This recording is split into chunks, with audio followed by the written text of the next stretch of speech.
Okay, before I even give you this introduction on yourself, I'm gonna give you a heads up on my show because I see your show, and I'm gonna put this on the episode because I always give people an introduction. I see your content, and you always have like this real like wholesome, even though you have no filter, it's very wholesome and very clean. I am the complete opposite. And the fact that I have to tell you this on my show, because if people go through my episode, I'm just a rambling maniac with a whole bunch of cuss words. So I'm gonna try to keep it to a minimum with my cussing because you're in the building. So I'm gonna try to show some class and not to show too many and ratchetness around me. But it might pop up That's depending fine. on depending on how passionate I get with the conversation. That's okay. Thanks for the We'll throw heads it out up. there. We're good. We're good. Yeah, because I have a TV show out here also, and I have to keep it real PG. And on my radio show, I have to keep it extra PG, which is insane because my boss wants to kill me on the content of the music that I have. So when I have like people on the show actually talking, he wants me to stick it there because I don't give that much of a headache in the background. But when I put my music for the week, he just wants to hit me with a pillow. He wants to kill me. And the podcast is all I have. The podcast is all I have where I could just like This is your rant. outlet. Yeah. Yeah, I could just rant like a maniac. So just a heads up, be a couple of Nice. F-bombs out there. So you tell We're your church good. committee, look, that's just his persona. And this is the way we're starting. This is the way we're starting. Good. So this is the way we're starting our introduction. This is the Ruckus Podcast, Organized Chaos. This is your boy, Cuban, back in the building. And I'm doing something special in the month of March. Being that it's Women's History Month. Last month I did Black History Month, so now I'm doing it Women's History Month. And I got a second lady in the building. Shout out to Britt, who was able to open up the set for me last week. Drop a lot of gems, involving entrepreneurship and running your own business. And this year has been long overdue because I've been trying to have this young lady here for like the past year, but we just keep missing each other. But we follow each other heavy on Instagram, and she just keeps bringing content after content after content, and it's like no filter. It's like Henny with no chaser. She gives it to you direct, and it's very, very, very informative. And it's like, if you don't like it, you might as well just get out of there because she's about to hurt feelings in a nice way. Except when she gets very stern and there's a certain topic that she wants to talk in that, seems to trigger the Cuban community, which triggers myself. So we got Day in the building. What's going on? AKA Spanglish Generation. So we're going to be speaking English, Spanish, and Spanglish in the building right here. So we're going to have a whole lot of fun here. Everything. Oh, daggone thing. What's going on, girl? Oh, we're good, bro. We're good. Thank you for having me. I'm excited. This is good. Yeah, long overdue. I know. Funny story. Before we get to talking, so I did an episode a couple of weeks ago through YouTube, Cubano del Mundo. Yeah. And I did an episode with the professor Andres Bugenke. So I don't know if you're familiar with him. Yeah. Okay, so I did an episode. Shout out to the professor. He gave me a whole new following of people that I wasn't even going to expect. So big shout outs to him. So I had a whole list of emails. So I had to try respond and add as a friend, et cetera. But I had one particular person who was actually, she went through my whole content and she loved it. And she's like, you know what, like you just bring it. And I just love the fact that, it's an outsider from Florida that's Cuban, giving awareness. And it's like this girl named Spanglish Generation, something. And I'm like, Spanglish Generation. Yes. I love her content. I mean, if you could have her on the podcast and you have to have content, you guys will kick butt. I'm like, well, little do you know, we have a little surprise for you, my friends. But I know once she catches this episode, she's gonna be very excited. Awesome. Yes. So we have fans. So overall, again, how you doing? How's life treating you down there? I'm doing good. How's the weather out there? How's the weather? How's the temperature treating out there? It's nice. Today was nice in Miami. Like we had nice, meaning like sweater weather. You know what I'm saying? Like It was sunny out for a bit, but now it's back to maybe like high 60s, low 70s. So that's really comfortable. I wish it would be like this all year. Beautiful. Well, right here, we're like in our high 30s, low 20s. We had snow here. On Tuesday. We had a good strong 8 to 12 inches. My shoveling game is so strong. That's been my depression out here in the streets. So I've been shoveling like a madman, helping out old ladies. So yeah, yes. Beautiful in pictures. I don't know how you do it. Well, I've been up north all my life, so I'm already accustomed to it. Now I hit a certain age that I gotta get the hell out of here and just me or the nutty, crazy Cubans in Florida. It's long overdue now. I gotta get the hell out of here. Yeah, you do. And get my Cuban on.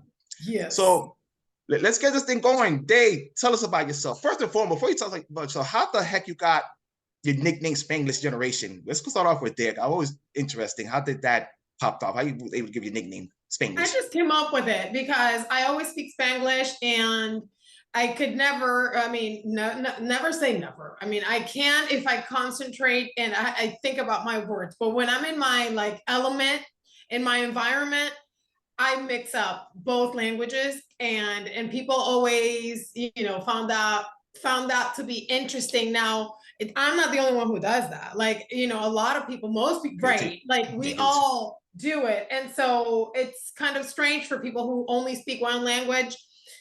When you do it, it's like, what are you doing? Because suddenly there's a word in there they missed, or a phrase that, you know, went over their head. And Spanglish is just something that I identify with, and just generation, because it's a whole bunch of us, you know, that do it. Like, and sometimes we're made to feel like we're those kids that grew up here, and, you know, we get everything mixed up, but it's a whole bunch of us. And it's not just one or two.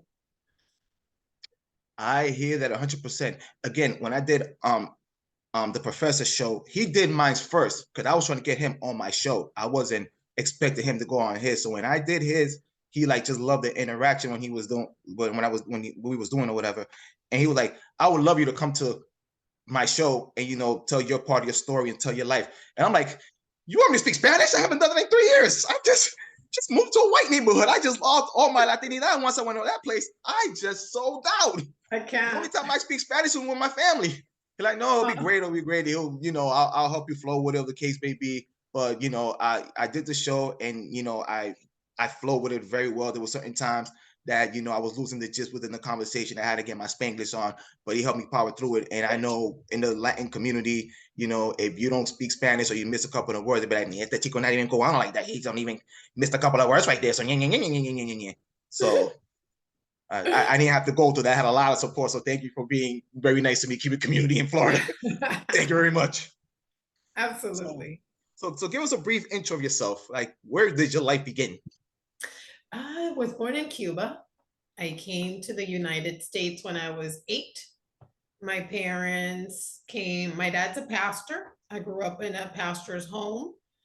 And he came from Cuba through like a somewhat of a miracle. It was only about 8 families that came the way that he came, 8 clergy families during the late 80s. I grew up here in Florida, South Florida. I have 2 kids, married. I love Miami, though it gets annoying. I love to write. Poetry is my passion, and I love to talk. If you haven't noticed that, that's not my thing. Not at all. I couldn't even miss it. You talk? Hell out of here. That's my thing. I love to talk. I love to communicate, but I like to say something just beyond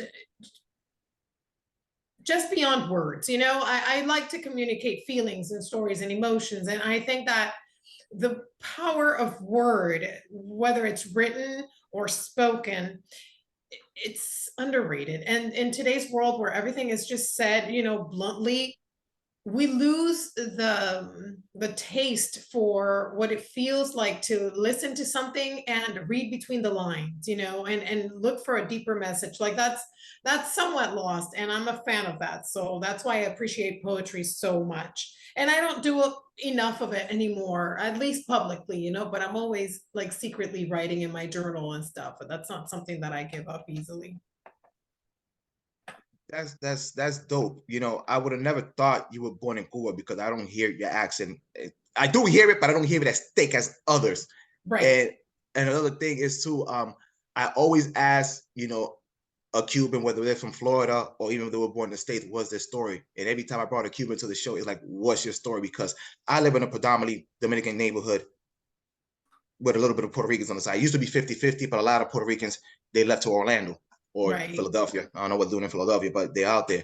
And every time I come across a Cuban, I'm like, okay, what's your story? What war situation was it? Because my parents, ellos son mayoreritos, so they're the Scarface kids. So they had to come over here. Yeah, they're the 80s Scarface kids. So their story was just gangster as it could come. Right. And I'm always find that like intriguing, whether like, you know, escapes. I mean, I know you did Nelson's episode, you know, his situation, how he went with his story. I found out his dad was Scarface baby too.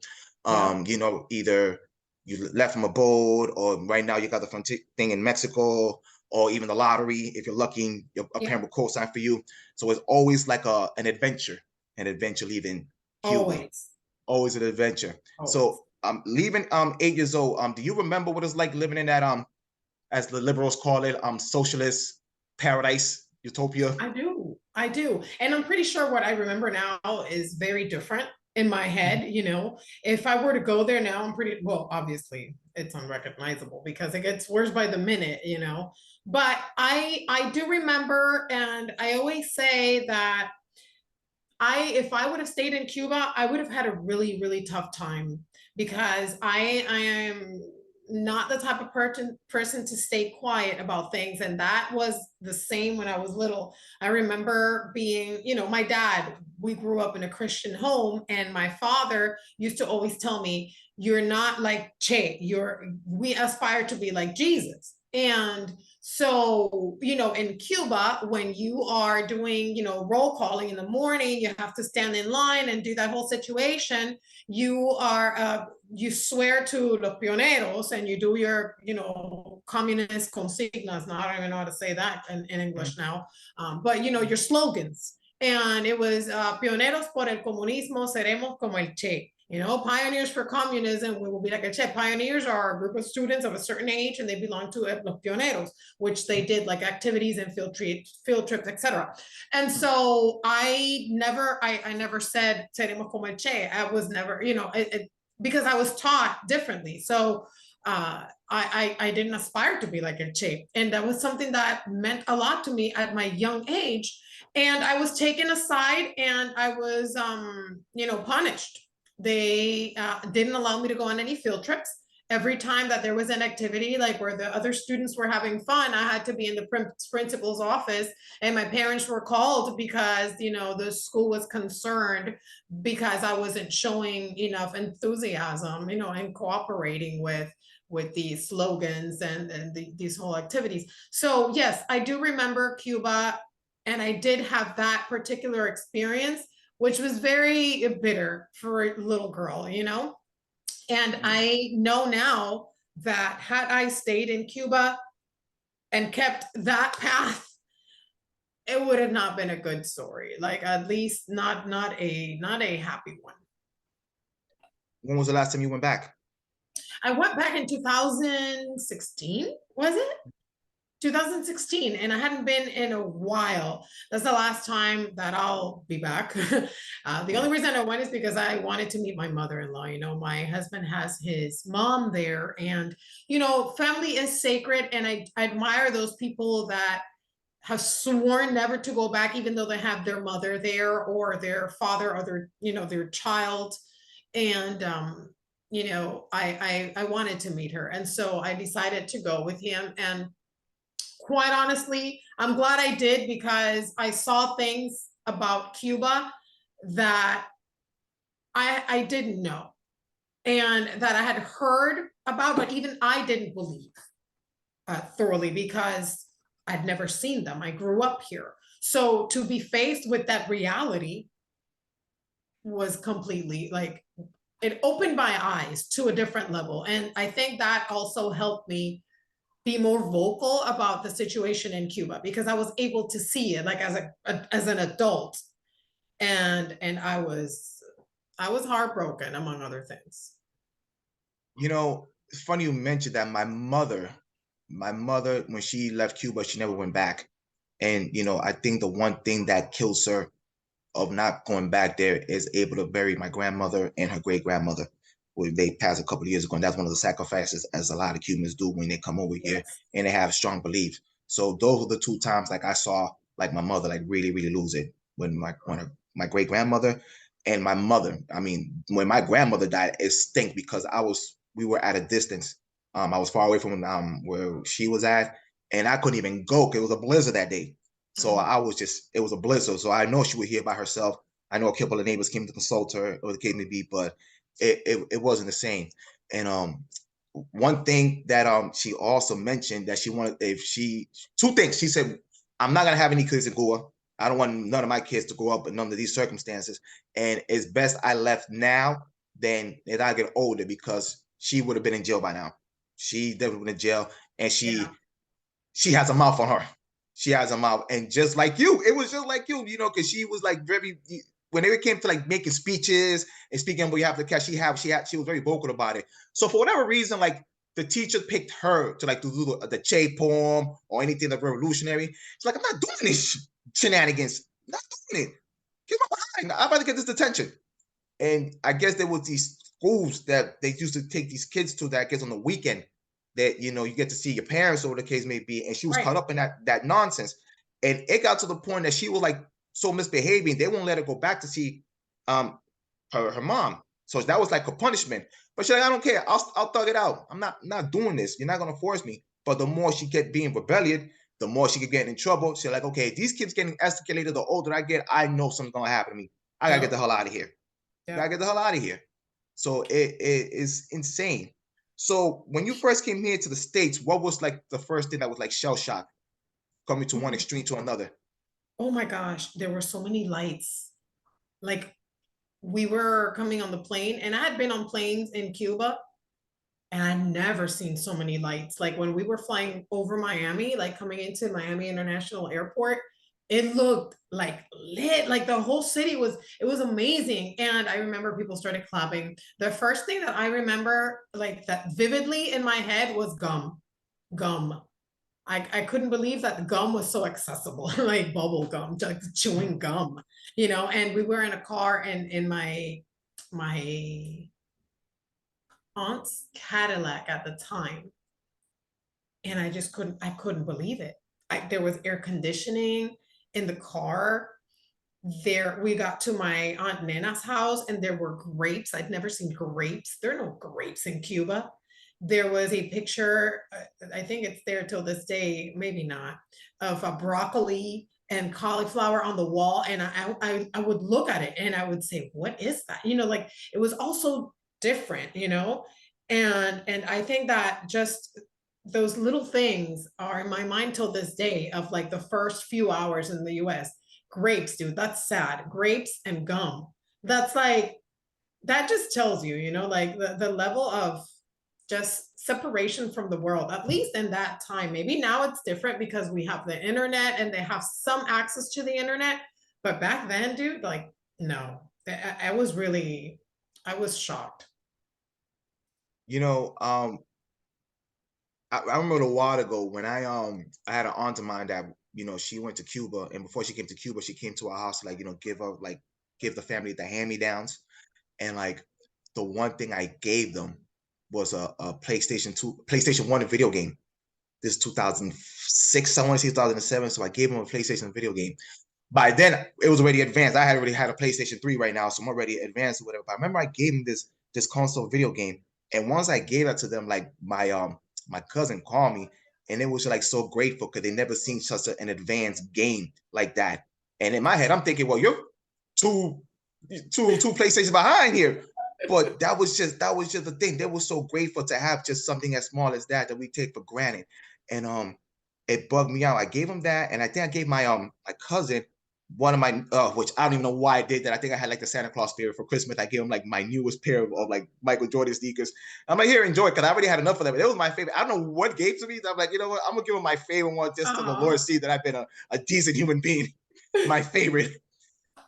And he got those, and he was like the man on the block once he got those. Aww. And it was like fresh off the box. Like I didn't even wear them. I just gave them to him, like, yo, here, I'll get them back. You know what I mean? Just hopefully, if I have angels, I hope he know that I did something good for him. And there was that, and I had I was married, I was married at the time, and my ex-wife was Costa Rican, and she showed me a video. I guess I want to say it was 2016, 17, that Costa Rica did something. They sent a whole bunch of Cubans. I think like 1,000 Cubans they sent over there. Okay. And Costa Rica said, like, yo, we'll take them if it's getting so full in the States, the case may be. And I got to find the video, but it was a video of this dude at the supermarket. And he was asking the guy in the supermarket, like, look, like what can I, like, first he was shocked that he saw a supermarket full of food. That was one. Then two, he was asking the owner, like, what can I get here? Like, what's my limit? Like, how much can I get out of it? And the dude like, get whatever you want. This is unlimited. And like, you mean to tell me I could get what I want? He's like, yeah, it's unlimited. Like, we get more tomorrow. And like the dude literally started crying. Like, he got emotional because he's never seen a place that has just surplus of food. Yeah. And just to be grateful, like the owner, he said like the first thing he ever bought him, maybe he told the story. And like on the first trip on that supermarket, like everything was on the house and the dude started crying even more. Oh my God. And as a token of appreciation, he wanted to like do something for like the family because he was coming up to the States. He wanted to do he was a painter. So he wanted to do something like to decorate his supermarket. And he did a mural in his backyard of his family, like the owner's family. It was so beautiful. Oh, so wow. The fact you told me you see something that's grape or see something that's gum is incredible. My mom always tells me, but now the older I get it now. Like, you Americans take things for granted. You guys don't even know what it is to be messed up. You don't even know what it is to get gone and whatever it is. So now in retrospect, I see it. I literally do see it. So it's just a sad circumstance what the island has to go through. Yeah. So when did you get your rude awakening to do your activism? Recently, honestly, I've always been very vocal. And I've always talked about mostly spirituality, and because it was close to the situations that I was going through in my personal life. And I've always resorted to faith because of my upbringing and my personal experience. But recently, with the whole situation within Movimiento San Isidro, Luis Manuel Otero Alcántara, and these young people in Cuba showing so much courage and making it seem possible to protest, even though they are suffering the consequences, they gave everybody, the old exile and all of us, hope that there was still hope on the island. I mean, because the hope has to begin with them and the belief that they can, actually make it happen. Because if we could do all the activism we want, if they're not there saying this is what we need visibly in front of the world massively, then it's going to be really difficult for us to convince all these people who are out here trying to convince the world that socialism is the way to go and the Cuban system is the way to go. So when I saw them being so vulnerable and so, with such attitude, such conviction, I said, man, like, we can't leave them alone. We need to do our part. And I spoke to a lot of people that were not Cuban and didn't speak any Spanish. And remembering my years in Arizona, there's a lot of misinformation. Some people in Arizona didn't even know that Cuba was a place where people spoke Spanish. Like, they didn't know Spanish was the main language. And they didn't, they were a lot of misconceptions about Cuba and what it was and what the embargo is and how it came about and how people lived and the healthcare system and free education. So I found that sometimes when you're talking to Cubans, you're preaching to the choir. When you're talking to other Latinos, which I do also, some are familiar, some aren't, but I found that we needed to be more vocal to the English speakers, because there's not enough of a voice out there to tell these people that Cuba is not what they've been made to believe. They've been told a lie, and here are the facts, here are the receipts. So that's where I'm like, wait a minute, yeah, this is in Spanish, but we need to translate all of this. We need to at least make it possible for whoever wants to hear, whoever this message gets to, make it possible for them to have access to the truth in their language. So that's basically it. This is why when I have my show and I always bring, on my radio show, when I always bring, the Cuban topic issue, I made it a conscious decision to speak English to like the American public, because one of the things that I keep talking about, I spoke to anybody who wants to hear me. I mean, every time we talk, it's like we talking amongst ourselves, and it never passes Florida, maybe New Jersey, but nobody knows what's going on. So on TikTok, I'm a whole different person. It's like I'm militant Cuban Mike, and I'm bringing Cuban issues there. Instagram, you get the comedian side, you get the goofy side, whatever the case may be. But a lot of the videos that I post up there, it was people really didn't know. So there's a video that I have out that I post there that's got like at least right now I think we're like at 150,000 views in that. But one of the things that I got from people is like, yo, we didn't know you guys were going through that, and it doesn't, it doesn't reach Michigan, doesn't reach North Dakota, doesn't reach Chicago, it doesn't reach the other parts of the 49 states outside of Florida and maybe New Jersey. So we don't know what's going on. We just thought it was this, that, and the third. And, we want to be more informed of what's going on. And that's one thing. I mean, I appreciate, the work that people in Florida do, but we have to make a conscious two things. I know we vote a certain way, but we have to get out of that conservative mind and just go to anybody who's willing to hear us, because we already know conservatives know that, what's going on in Cuba. So we don't need, again, it's like us talking to us. So we already know we need to get off that and move somewhere else. Even if, because I vote a certain way. I don't vote conservative. I vote a certain way, even though I could call out their nonsense. And like, look, they could hear us. We just can't go to the extremists. If we go to the AOC and the squad department, we're going to lose. Get the ones in the middle, and then the ones in the middle could control the narrative, and they could push them over there, because it's more us than them. But the less of those people have the biggest mouth. So that's why we're not getting our point across. So I made a decision to do that. And next question: did the activist bug hit you before July 11th or after July 11th? And then after July 11th, it just went on steroids when you just did what you did with your contact? I think everybody went on steroids July 11th because we had to. Fair enough. We had to. But no, it was before. It was actually no, in El 27, November 27th, the year prior, when everything started with the Movimiento San Isidro, and when they quartered themselves, inside Luis Manuel Otero Alcántara's home. And that's where it kind of, that's what, before that, I was already doing content about Cuba in English and telling people the reality of Cuba. But then 27 de noviembre happened, and that kind of, just turned my direction to that. Like turned me in that direction. And then July 11th happened, and it was just like, all over the place, because July 11th, I think everybody just came to the call. Like, everybody saw a need, and we all jumped and said, here, we have this information, and everybody just kind of shipped in. And I think that was great. We needed that. I think what's dope about that, again, it wasn't Florida this time that was, screaming loud, say we're going through it was Cuba. It was the island that said, yo, we had enough. Enough is enough. We're tired of this.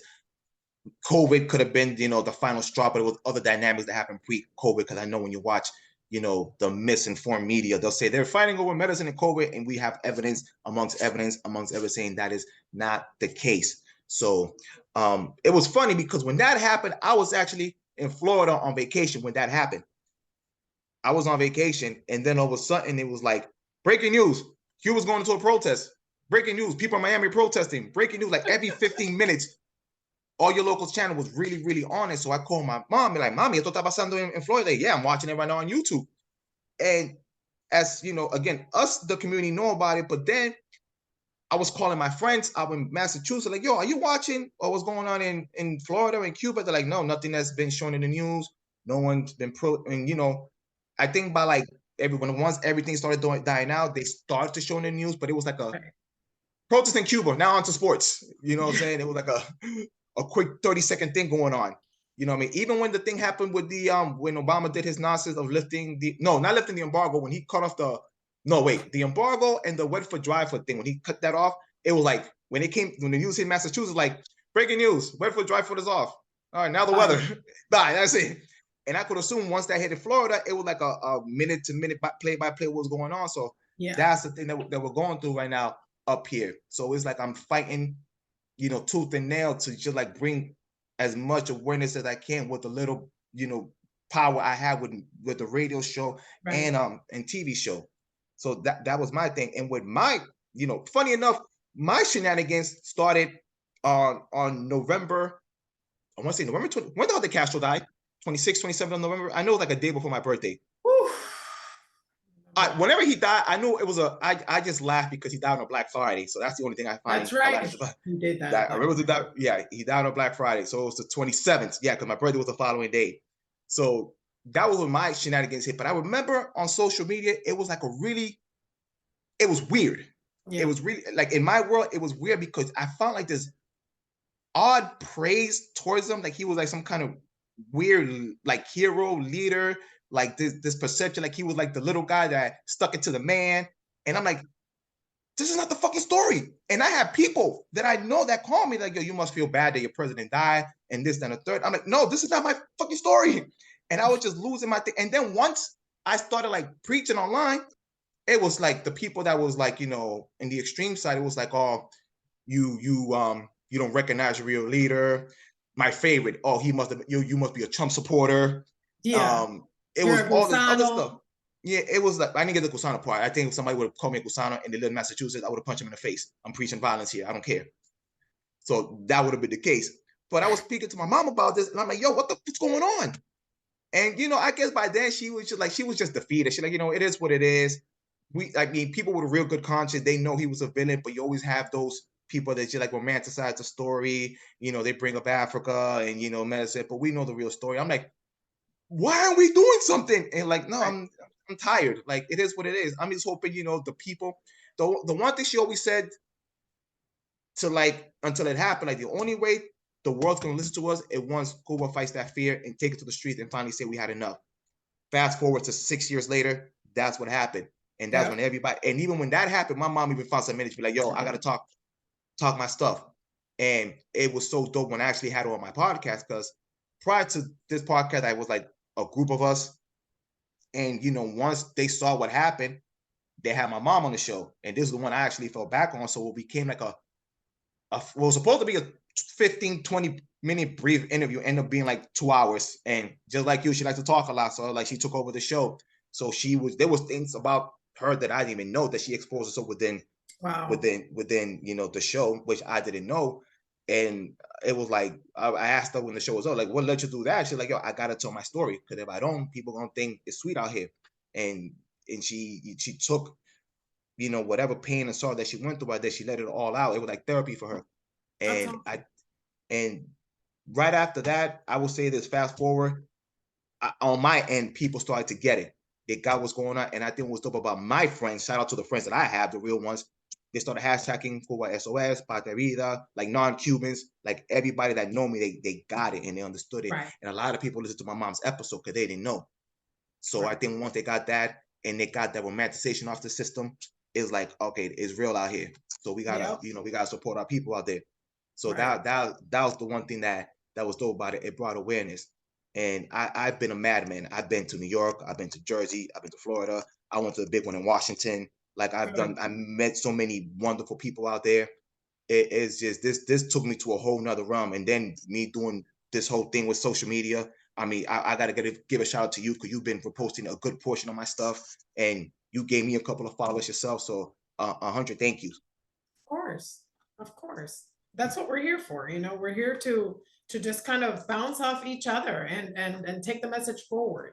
When it comes to the Cuban, with the Cuban message, that's what we need to be doing, raising awareness, telling the real stories, to having our people, like, who better than our people, who better than your mom, who went through so much, you know, like, and she's got her story, like everybody in Cuba's got their special crazy story. And I think they all need to be told. So the fact that you're using your platform to get those stories out, yes, and yes. And we all need to be amplifying that, and just kind of, you know, whenever we get a chance, like, hey, repost a story, leave a comment, just share something, like just little things. You think that it's not a big deal, sometimes it's a huge deal. It's a huge deal, because you never know that one share, who it could, who is it going to impact? You have no idea. Like, I have people that have written to me, I have no idea who these people are, and they're like, thank you so much, like I had a different idea and this completely changed my mind. And I'm like, it's worth it, you know, that was worth it. Whoever shared that piece of content, thank you, because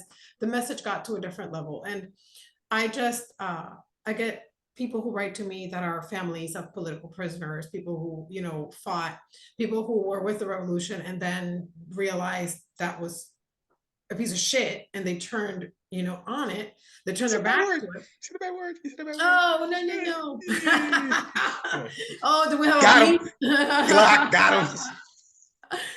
And so basically, you know, I get those people and I'm like, man, everybody has so much feeling invested in this, so much hurt, you know, so much trauma, because it's trauma, man. It's traumatic. The Cuban story is very traumatic, and we hide behind the dance and the music and the culture, but the story is very painful. So I think that's very important to get our people, our loved ones, to speak up.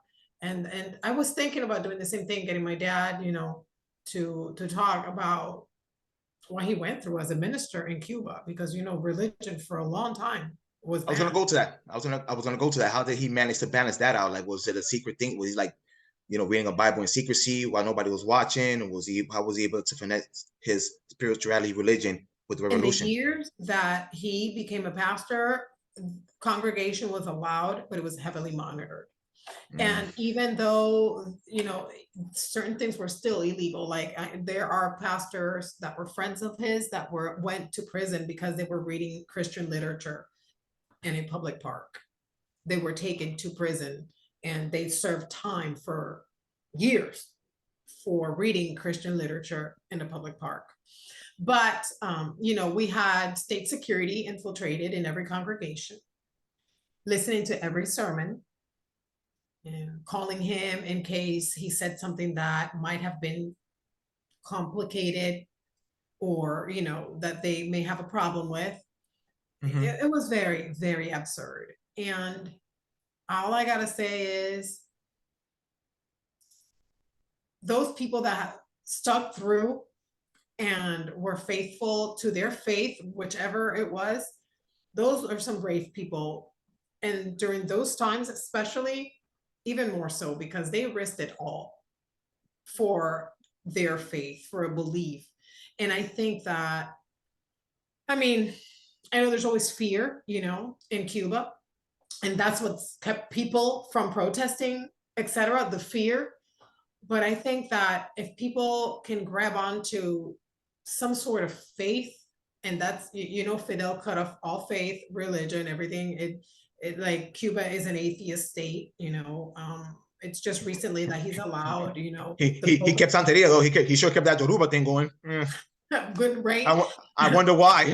for a while it wasn't a lot. For a while it was low key, but of course they allowed it. You know what I'm saying?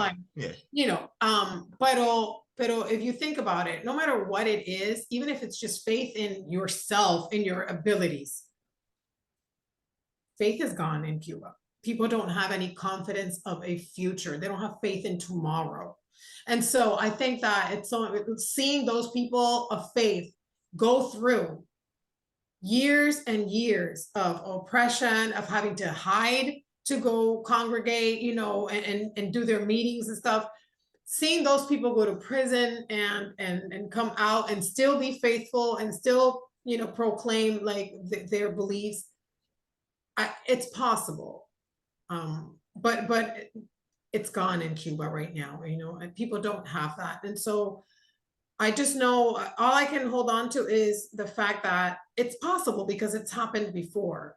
We just need it to happen now massively. And it doesn't need to be religious people. People just need to have faith in the future that Cuba can offer. And Cuba has cut off all faith in the future, you know, and that's the sad part. The government in Cuba, the dictatorship, has made it a goal to make sure that people understand that they have no future within Cuba unless it's what they say. If they want a future, jump on a raft and go. Or depend on them, because they'll provide it for you with the false sense that they're gonna do right by you, but we all know they're not. Right. Well, of course. Yeah. Like they give one way and one way only. If that's not the way, then you can be out. And that's what they've led Cubans to believe. And if Cubans just understand that they have the power in their hands, a lot would change. Like a lot would change. What was the I know with certain people which videos they went viral. Like I know which I know Nelson, you know Nelson very well.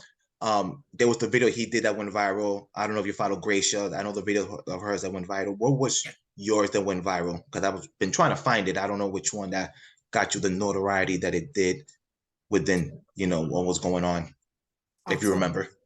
I'll tell you, because I have them pinned on TikTok just because I don't remember them, but I have them pinned.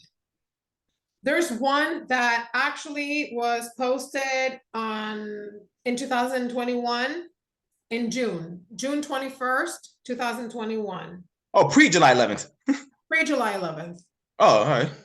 And it's called Don't Let Cuba Be Your Example. And I was talking about Venezuela, how Venezuelans used to say, nah, we'll never be like Cuba, dude. We try to warn them. We try to warn them. We told them, hey, look, you sure that's what you want? And they're like, we'll never be like Cuba. We just want socialism, not communism.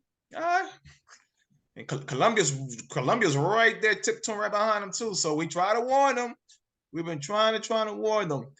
Well, here's the thing. When I did this, when I decided to go off on this thing, I did an episode, and the one thing that I was trying to bring awareness to is the racial disparity that goes on in Cuba and what the government does racially to its fellow Black Cubans. So that was my lane from the jump, because there's something with Black Americans in the revolution that they'd be like, this is for us, and we need us to have this because they imperialism and colonialism and yada yada yada.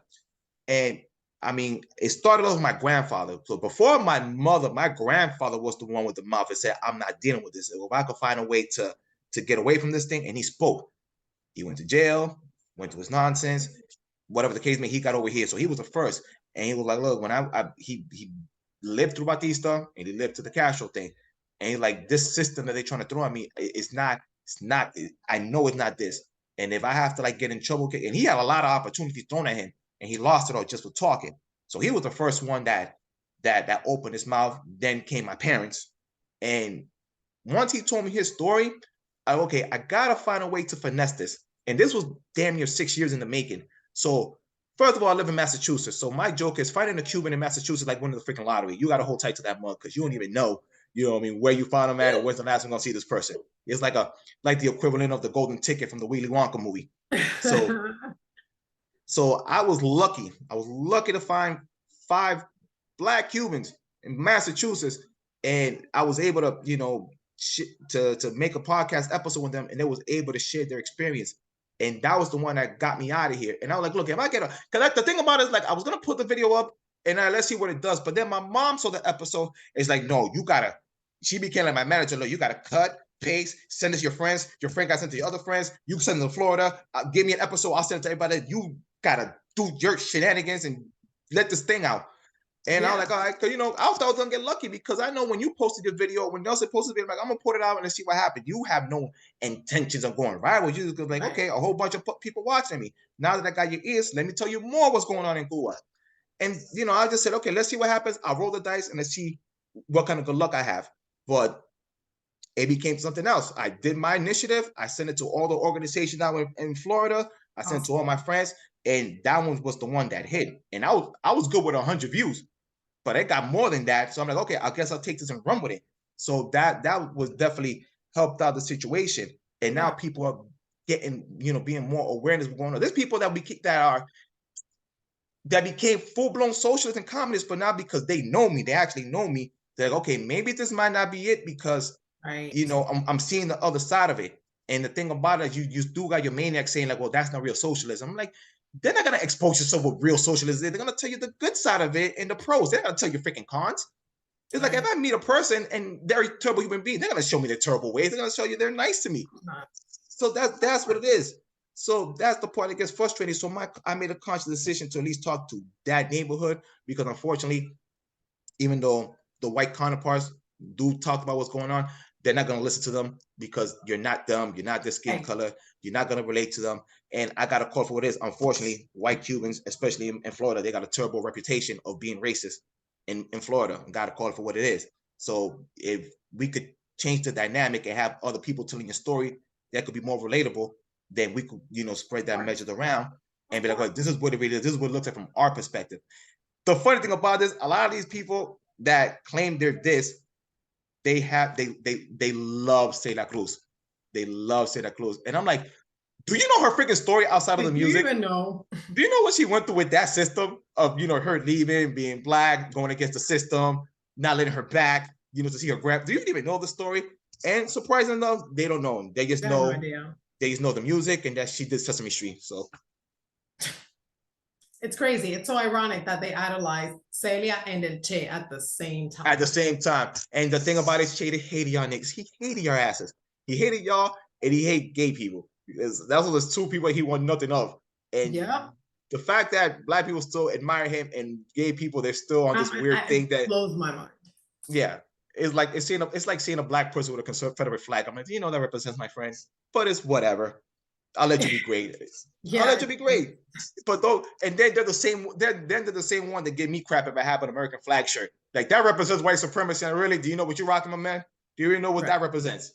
So that's been the constant war that I've been going at. But for the most part, it's been positive and it's been working within my favor. And the thing about it this time around, between 2016 and 2021, I always felt like I was that guy in a soapbox just screaming and nobody was listening. Now I got a team. I got Cubans in Boston rocking.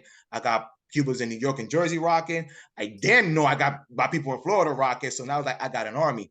And it's so funny because on Facebook, when I used to go with these kind of things, it used to be 1 against 20.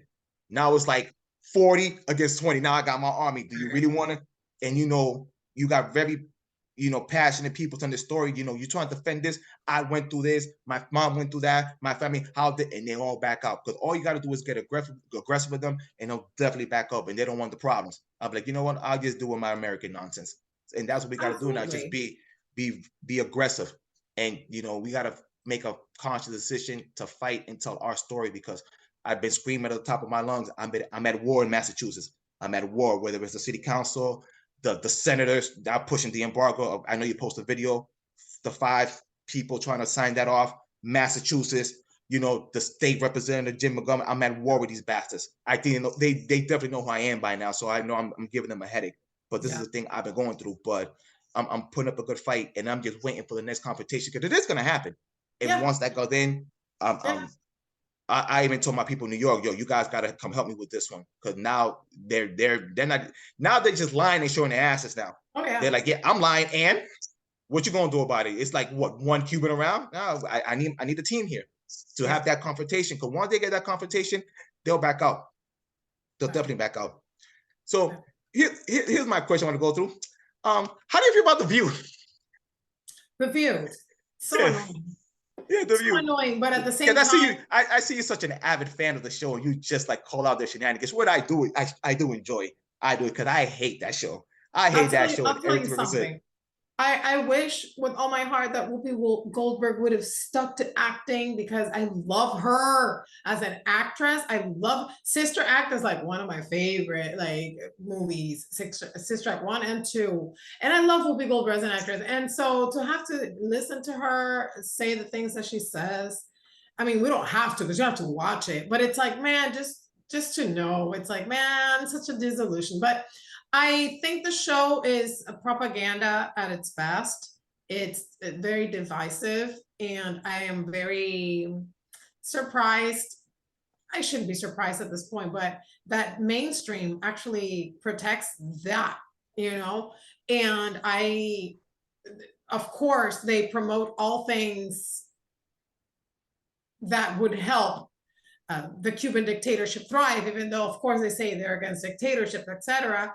But it seems like they contradict each other. It seems like they see everything through a lens of victimization. They see everything through a lens of color or gender, and that the world shouldn't be seen through just a lens of color or gender. There are more lenses to see stories. People go through certain things, and they go through certain things not only because they're Black or white or whatever color or whatever gender. They go through certain things because they are people that live in certain circumstances, and whatever color they are. In Cuba, la gente está pasando hambre. They could be Black or white, but they're going through the same situation altogether. Yes, there are disparities, absolutely, and the Cuban regime makes them even worse. And whoever says that, oh, because you see the equality for Black people in Cuba, bullshit. There's no equality for Black people in Cuba. Where's the equality for Black people in Cuba? And so you see the propaganda and shows like The View. Yeah, very sad that they're still you know, just spewing that on air, and they have that one conservative person on there. Yeah, which is a beat. It's a beat down. It's a beat down. She's not really conservative. You know, it's just like conservative to just, but she agrees with everything that.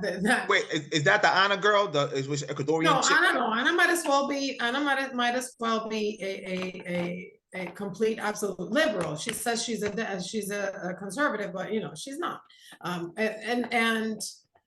And they have this other girl now, I forgot, who used to work for Trump, and you know she tries, but at the same time, how much can you try? You can try, but then you'll end up being like Meghan McCain, being the most annoying conservative person on the show, because you know she aside from the fact that she has a very specific strong personality, they just never agreed with her, and they always attacked her point of view, and she doesn't have a particular soft way of, you know, or convincing way of portraying a message, in my opinion, at least for my taste. But The View, yeah, in synthesis, it's annoying. It's annoying. It's very annoying. Very, very annoying. I agree with you 100%. You know, I remember, again, when I went through my whole thing in 2016, I was like clicking, change the channels, how you know, how people would take to the news of like Castro dying. And I remember I made the mistake of going to The View. And for the most part, it was very weird because I will say this, they were kind of sort of fair. They know that he was an evil guy, but it reminded me of like when Bernie was running. It was like, yeah, he was an evil guy, but look at the bright side. They were trying to give him an out. Yeah, they try to give him an out. So that's the thing that annoys me. They don't call it for what it is. Because when they go to their little white supremacy rant, they call it for what it is. Police brutality, they call it for it, which is fair, but I wish they would keep that same momentum, the same energy when it comes to that. You know what I mean? Because if we go like, you know, yeah, not all cops are bad, then, you know, we're going to get an earful, you know? So they pull that. They're like, yeah, he was an evil man, but look at the bright side.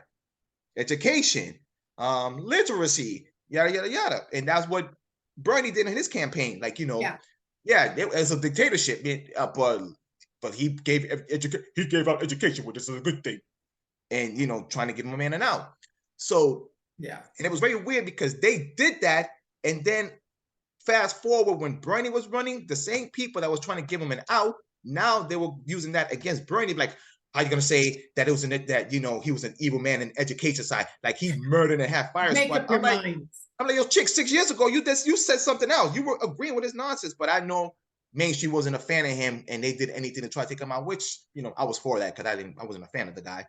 So they you know, it's a flip-floppy kind of thing going on, and you know, it's just a whole trash situation, which I wish we could, you know, give us something to give us a fair balance and don't be too extreme with the other. They're too biased.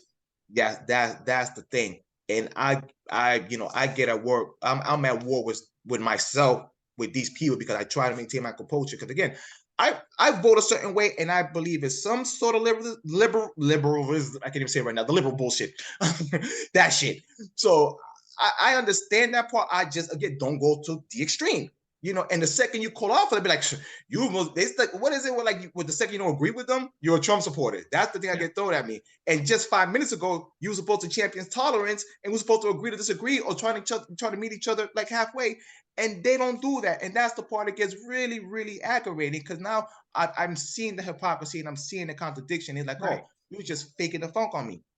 Right. So that's the thing that I've been at war with.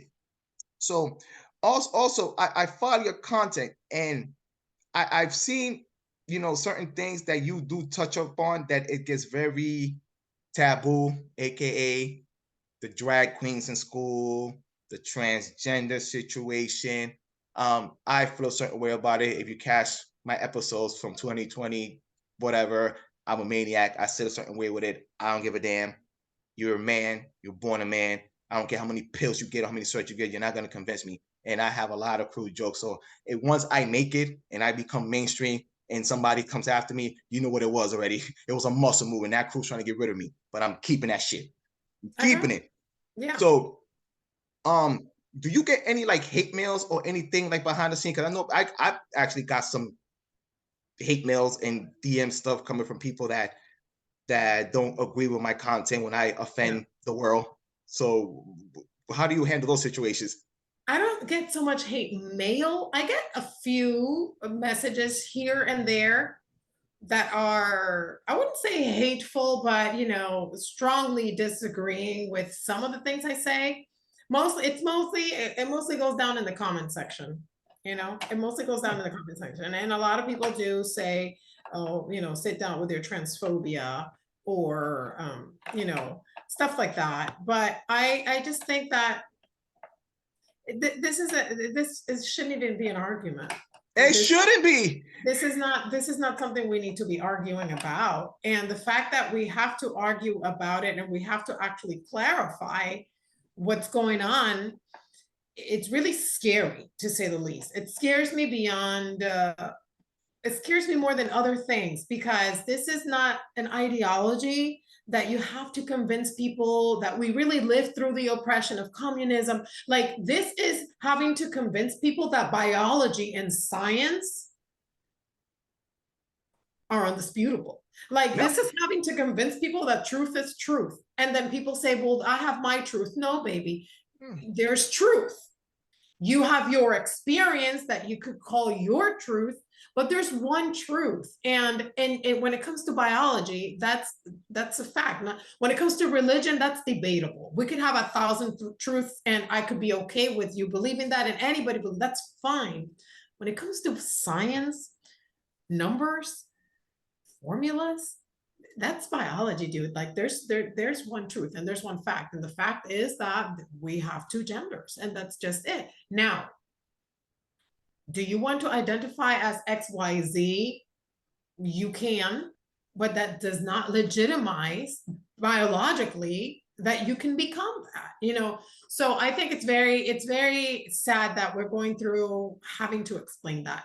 And the fact that more and more people come out each day putting the prefix trans in front of so many things, like trans age. Now you could identify as a different age. Transracial. So now I want that so bad. I want that so bad. Look, if I get the money I'm looking for, I'm trying to be a Chinese guy, because I want to be a ninja and make Chinese food. I'm trying to get there. I'm going there, damn it. You know what I'm saying? Asian mob. I'm praying for this. I will go for that. Done a couple of black flips. It's happening. Like, though, people are identifying as Asian, and so it's ridiculous, and I just think that it's opening doors to foolishness.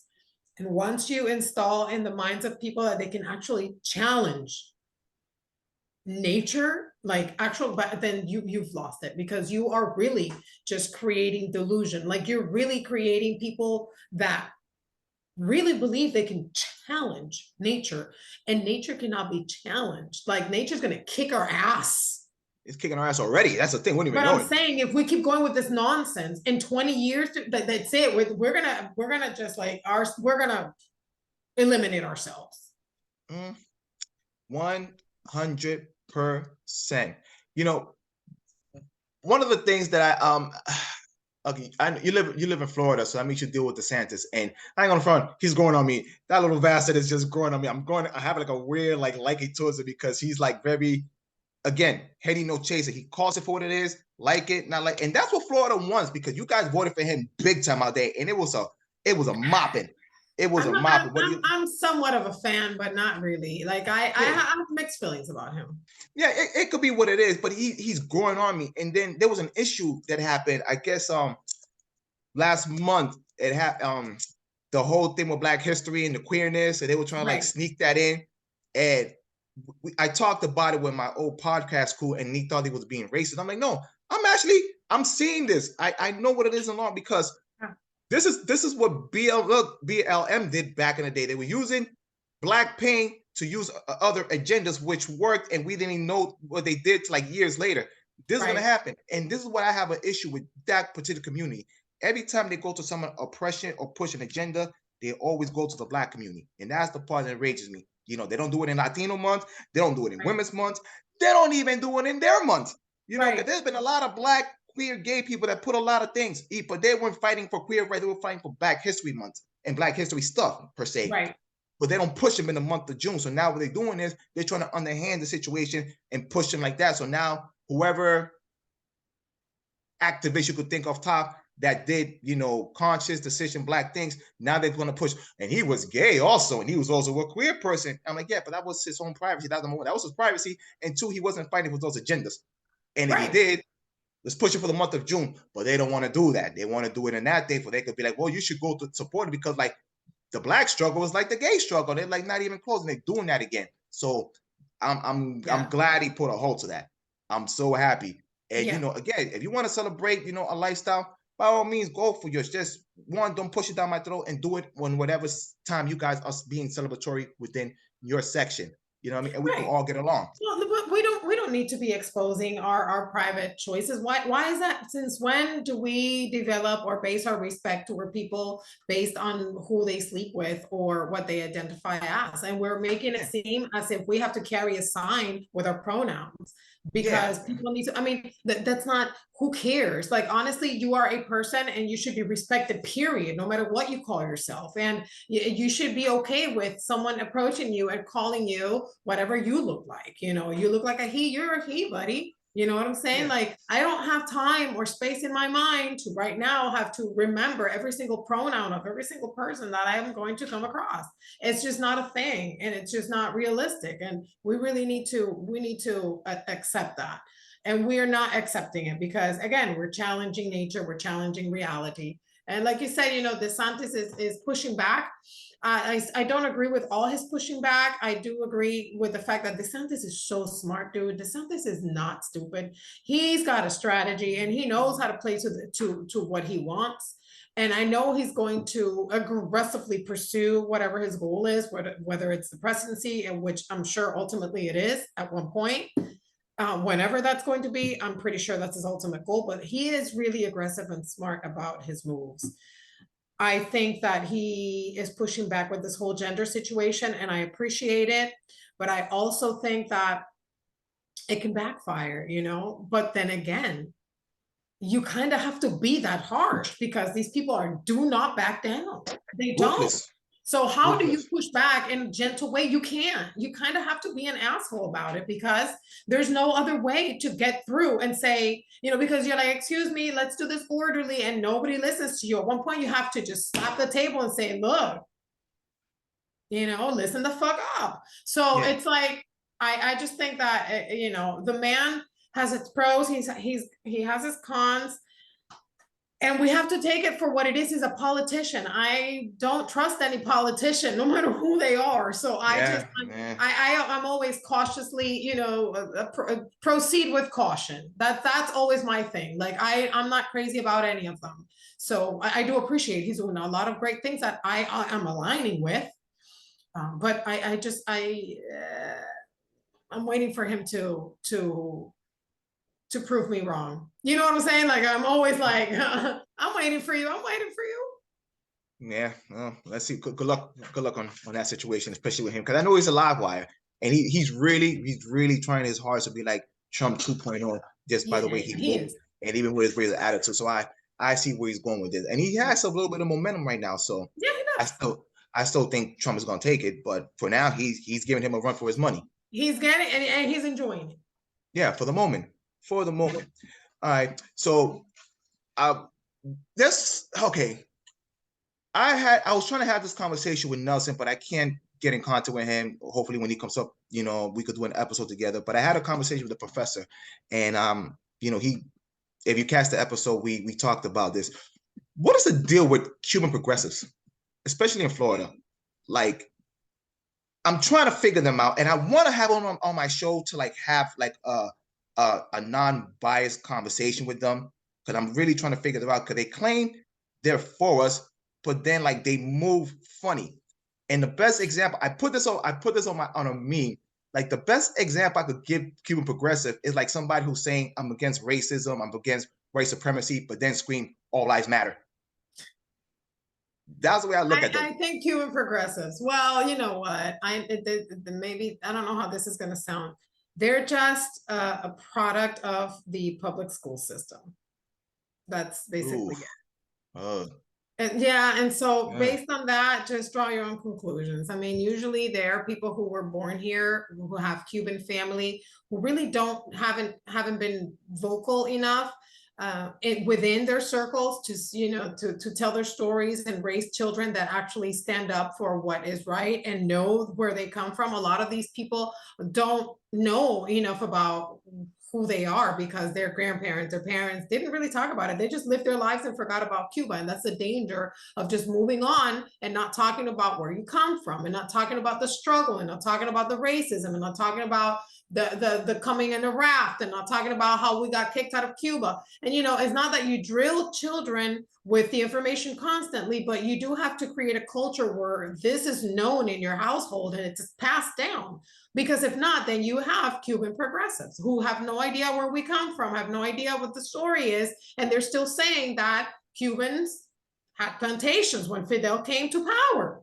And I'm like, are you serious? And it's not only Americans, Black Americans, white Americans, whatever color Americans, it's Cuban Americans saying, oh, because you had plantations, now you're mad gusanos. I'm like, dude, you're a Cuban American? And you don't know when slavery was abolished in Cuba? And you don't know that plantations were not operating, right? In 19, okay. So, I get like aggravated because I'm like, you are a product of the public school system. You were raised here and your story, your history depended solely on the public school system and what they taught you. But obviously your parents didn't teach you the history. They didn't teach you the struggle, and all you had to rely on was somebody else's history, and you have none of your own. I'm glad you mentioned that because there's a lot of them here in Boston. I came across a lot of Cuban Americans, and legit, like their parents never told them their story, and it goes back like from the 70s, probably 70s, even late 60s. All they know is they came over here and that was it. And I get it too, because sometimes parents don't want to tell that story. It's a lot of traumatic stuff going on. So you got that part of it. Because my mom, it wasn't too recently like I got like the full story. I got bits and pieces. All I know was bad. Yeah. And that was it. But you got a lot of, and the funny thing about it, like that generation, they not only did they leave Cuba and didn't tell them the story, they wanted to be Americanized so bad and have like acceptance from America that I said, okay, forget, get the acceptance. I'm passports are looking like this. I'm just gonna be an American, and my kids are gonna be American. And I mean, they were even telling, once the other wave came, like my parents, they were even telling like them, like, my kid don't even speak English. He speaks full-blown English, like on some bragging stuff that they only speak one language. Yeah. That's how insane it was during back in those days. And I was coming across Cubans that really didn't know like their history like that. And I got caught slipping. 2 episodes ago, I told the story, and it was on Instagram, and for whatever reason, Instagram took it off. I put it back on, and now I'm back to the 30-second thing that I can't view my stuff again. But I'll say it again. I went to Mexico. I made a mistake of buying a Che shirt. I was 23 years old. No one told me about Che. They just told me. No one told me. We all slip though, Mike. We all slip at one point. I wore some sort of hat that looked like a Che hat at some point. And I was I don't even remember how old I was. And I don't think I'd ever been back to Cuba yet, like to visit. And I didn't understand why my dad didn't like Che. Like my dad told me, but I didn't really understand. You know what I'm saying? Yeah. He would get insulted. He wouldn't go into places where there was a Che picture on the wall. Yeah. But I was like, Dad, stop making a big deal, because I hadn't taken the moment to actually look it up. But I knew my dad felt that way. So at one point, as an adult, as a responsible adult, I was like, wait a minute, let me do this on my own and see why my dad feels. And then you find that information. See, don't get me wrong, the public school system, I'm not saying that everybody in the public school system is ignorant about important things in the world, because you are not supposed to know about everything in the world. But damn it, if you have a child, teach them your history. Don't let the public school system teaches you the basics of what the world is and the nation is. It's up to us to teach our children where we come from, whether we're Cuban, whether we're Asian, whether we're, or Oriental, wherever you're from.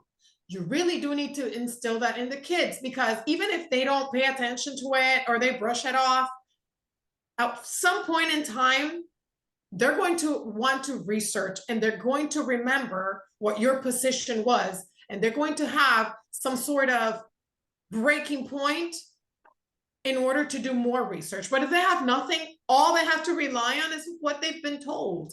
And so we really do need to be more proactive in just letting them know who we are. A lot of children have no idea who their grandparents were and what their struggle was. Like you said, they want to become Americanized and they want to forget.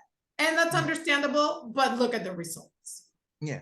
And long story short, I blame my uncle because he set me up, because I was in Mexico visiting his behind, and he's a full-blown commie. There's no way getting around it. He's that, and he worked with his chest. But I bought the shirt in front of, and my mom was anti that. So I bought the shirt, and he didn't even give me heads up, like, you know, maybe you don't want to buy that in front of your mom's because, you know, she might feel a certain way. He was like, you sure you want to rock that? I'm like, yeah, it looks revolutionary. What you think? I look high in these streets, and plus I got some sneakers. And he let me fall bad. He let me fall. So I had that shirt. I rocked it at the airport. My mom picked me up and I had the shirt. I had the shirt. My mom saw it. She like, and she cussed me out. Luckily, it was midnight, so no one heard that kind of yelling.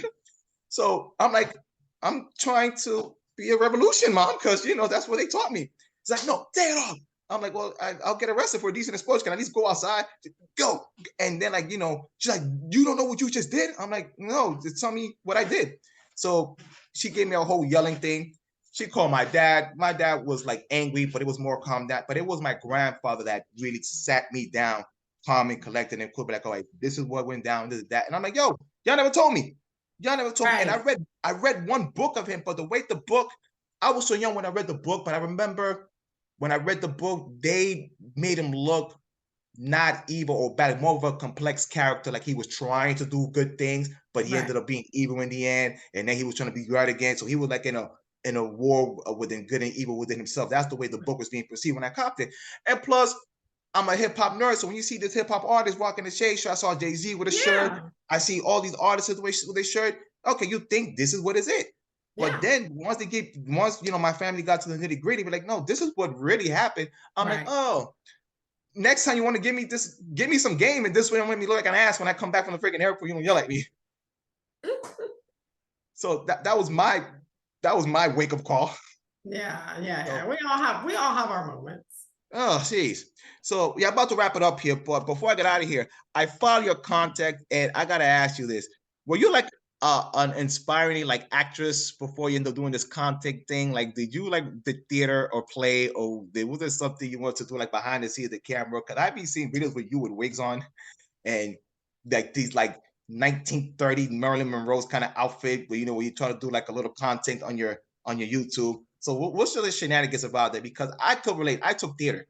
I'm just a waste of a tall height. So yeah, I experiment with with everything. You know what I'm saying? Like in terms of content creation, I like to experiment, and I just put it out there with comedy, with, you know, impersonating different characters, character creation, just stuff like that. You know, so yeah, I've done acting. I've done nothing crazy, nothing big, but yeah, here and there. And I've done freelance photography, and just anything that tells us that anything that gives me the ability of telling a story, you know. And I'll most likely experiment with that. And so yeah, that's basically it. I do certain characters that I kind of just play around with, you know. Nothing that I want to take to like a next level and develop. It's just an exercise of, can I do that? And what would it be like if I did? And I do it. And that's it. That's basically it. Yeah. I got inspired. I caught the acting bug a couple of years ago. So I will be in the movie whenever the hell the movie wants to be dropped or whatever from the director, whatever the case may be. So nice. I was able to I got picked to do this movie, but then like I saw the script and he was looking for a Latino character in this thing. And there was like the first, like, he let me take complete control of the character, because it was supposed to be like some Puerto Rican, whatever the case may be. So I'm like, can I be Cuban? He's like, be whatever the hell you want. Just, I need something to speak Spanish. So go. So I did that. And he actually gave me a chance to write a script. That was the first time I actually wrote something down. Because usually like I used to do like spoken words. I do here and then or whatever the case may be. So I wrote it. He saw it. He like, yo, you should like do more of this. And I'm like, I didn't think I was good enough to do scripts like that. I just, I just go behind the mic and just rant. But if I could do this, then I'll mess with it. So I got a whole scene there. So if you be able to chance to watch the movie, you're gonna catch a lot of Cuban hints in the movie that, hopefully y'all, if you're Cuban, you'll catch it, see where I was going with it. Yeah. So I play a cop. So I'm gonna play a cop of that movie. So law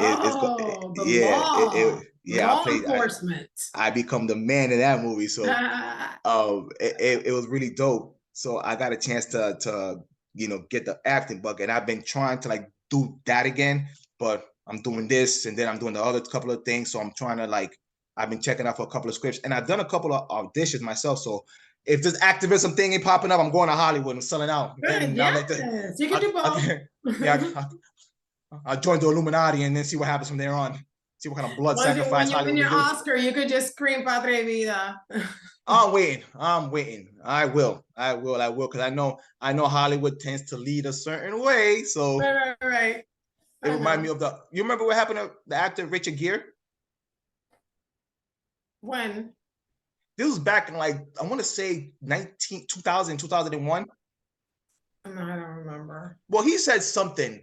He said something to the effect free Tibet, because he was very big on that activism with involved Tibet and free and all that stuff. He was banned for 15 years. 15 or 20. He was banned. He just recently got invited again.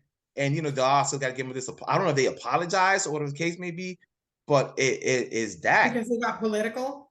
He got political with it, but he got political to a way that it affected their money with China. So you don't want to do that. And I forgot what I was watching, but I was watching something on TV, and it's unbelievable how China has a strong hold on all these entertainment companies, whether it's Hollywood or even the NBA. And everybody's just afraid to speak. Yeah. So yeah, that's gonna be the plan. Get an Oscar, scream Pati Vida, and then be banned by the Oscars. And hopefully America TV could catch me and do some stuff for them later on. And something on the side. I don't know, be a sidekick or something. I don't know.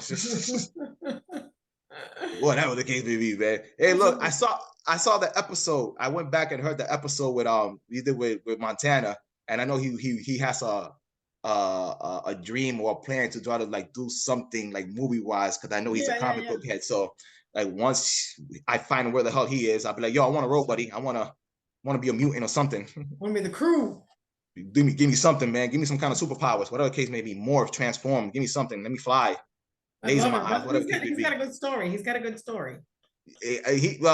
I want to speak to him more about it, but I know he talked about it briefly with you. So once I find him, we'll definitely break bread and get that thing popping. But yes. Yeah. Spanglish, any final thoughts before we get out of here? Thank you so much. You're doing the good work, man. Keep at it. And I appreciate this so much, because this is an awesome space and we align on many different things. And dude, this is amazing. This is amazing. We got to do this again and, catch you on Instagram. But I know that when I do something and I need it out there, I can count on you and those like you, that got my back, and we got yours. So that's what it's about. Well, you got a buddy here in Massachusetts. We're both on the same page, fighting the good old struggle. And God willing, we're both alive. We'll definitely see a free Cuba, and we'll get that regime out of there. The professor told me this joke on the show that he said that Cuba's been a failed state. We all just missed the email. We missed the memo. Make it that memo. We missed the memo. So it's already failing. It's right there in its final leg. We just missed the memo. It is. So it's on its final leg, and I sense it. You know what? We'll talk later on. But thank you for being on the show. Thank you for being on the podcast. Keep pushing that content. Keep having no filter. Salute on being a wife, a mother, a woman of God, and keep pushing the truth, not your truth, the truth, because you are spreading the truth out there. And you got a crew out here. So whatever the case to be, we got your back out here. Greatly appreciate it. And thank you keep so much, Mike. Yes.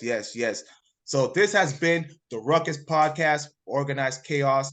I had another hostile Cuban takeover. I'm about to change it to something else because I've been having too many Cubans within the show right here, and it's like it's on. That's why I'm doing it out here, man. It's a hostile takeover, and I'm bringing the whole Cuban crew with me from Florida to Jersey to New York. It's on, you know, and it's not gonna stop.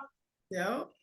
Overload. So, yeah, man. So until next time, I'll catch y'all next time. I'm out. Peace.